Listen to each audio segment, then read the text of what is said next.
Hello दोस्तों, आ चुके हैं हम अपने एक न्यू क्वेश्चन के साथ। जो कि आप सब जानते हैं कि हमारी क्लास 10th की एसएसटी के लिए 30 क्वेश्चंस की एक सीरीज लगी हुई है, जिसमें बच्चों को काफ़ी हेल्प मिल रही है और बच्चे काफ़ी इसको पसंद भी कर रहे हैं।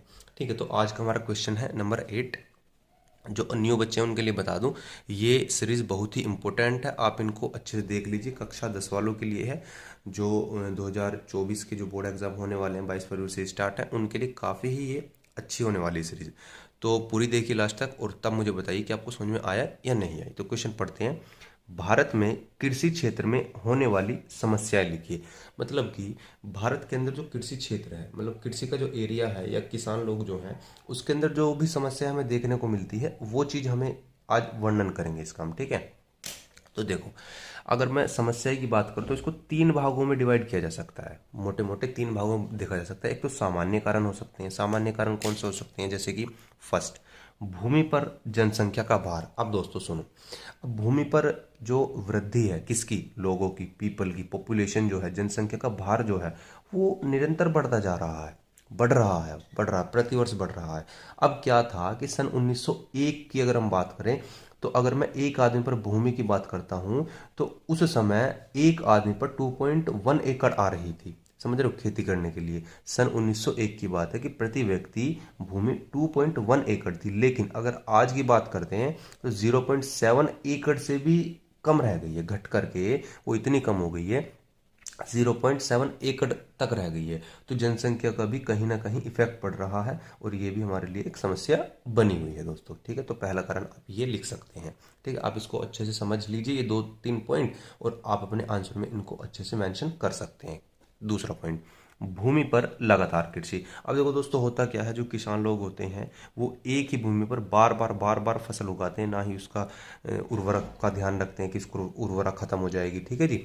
देखो, अनगिनत वर्षों से खेती की जा सकती है, जा रही है। मतलब होता क्या है, जो भूमि पर जो है बिना ही खाद लगाए, बिना ही किसी उर्वरक का प्रयोग किए खेती, लगातार खेती की जा रही है। उससे क्या होता है दोस्तों? उससे उर्वरा शक्ति जो होती है वो निरंतर कम होती चली जाती है। ठीक है जी। अब जो किसान लोग होते हैं, पुनः मतलब फिर प्राप्त करने के लिए किसी प्रणाली का प्रयोग वो नहीं करते हैं। अन्यथा अगर प्रणाली का प्रयोग करें तो मिट्टी की शक्ति बनी रहे, उर्वरा शक्ति बनी रहे। लेकिन ऐसा ना करने के अभाव में क्या होता है, ये समस्या बन जाती है दोस्तों। ठीक है, अब हम देखते हैं सेकंड नंबर का कारण क्या बोलता है हमारा। सेकंड नंबर का कारण बोलता है दोस्तों संस्थागत कारण। सामान्य कारण हमने देख लिया, अब संस्थागत कारण देख लीजिए। खेतों का लघु आकार। अब लघु से ही मतलब दोस्तों वही है, लघु का मतलब छोटा। मतलब देशों में खेतों का आकार जो है वो छोटा हो गया दोस्तों। ठीक है जी। अब वो इससे समस्या क्या है, ये छोटा हुआ तो क्या हुआ है? तो देखो, जो आधुनिक उपकरण बन रहे हैं, जो आधुनिक मशीनें आपकी बन रही हैं, उनका अच्छी तरीके से उपयोग नहीं हो पाता है।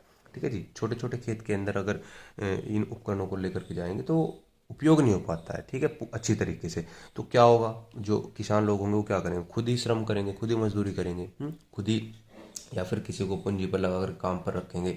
तो उसमें क्या होगा, उसमें श्रम का व्यय भी होगा, मतलब मेहनत तो लगेगी, और मेहनत के साथ साथ पूंजी का भी उसमें खर्च होगा और समय का भी उसमें खर्च होगा। ठीक है दोस्तों, समझ में आ गया? खेतों का लघु आकार से ये समस्या बन सकती है।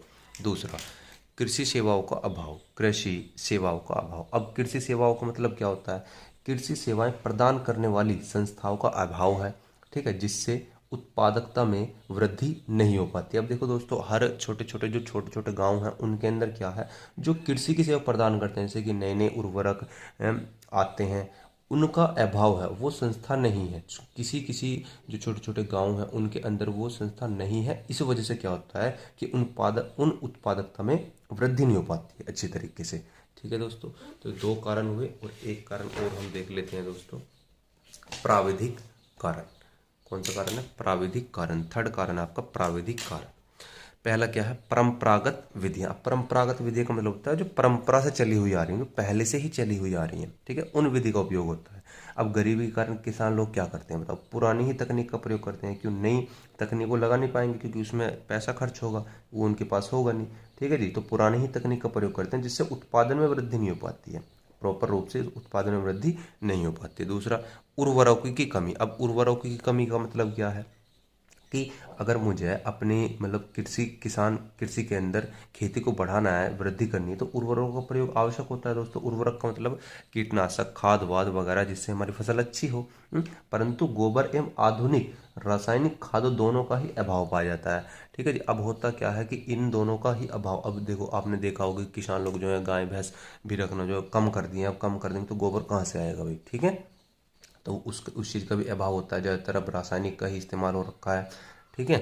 तीसरा देखो, बीजों की उत्तम किस्मों का अभाव। अब देखो बीज अवेलेबल तो है मार्केट के अंदर, लेकिन बहुत सारे किसानों को पता ही नहीं है कि बीज अच्छी किस्म का कौन सा है। ठीक है, उपयोगिता की नहीं मालूम है कि कहाँ पर कैसे इस्तेमाल होगा। बीजों की आपूर्ति नहीं हो पाती, किसी किसी गांव के अंदर, किसी किसी एरिया के अंदर अच्छी तरीके से बीज की आपूर्ति नहीं हो पाती है। अच्छी किस्म के बीज अगर पता भी होता है तो महंगे होते हैं, जिसकी वजह से किसान जो है वो अफोर्ड नहीं कर पाता है। ठीक है जी। ये सब डिपेंड करती है किसान की निर्धनता पर। अब किसान गरीब होगा तो किस प्रकार से वो बीज को खरीद पाएगा।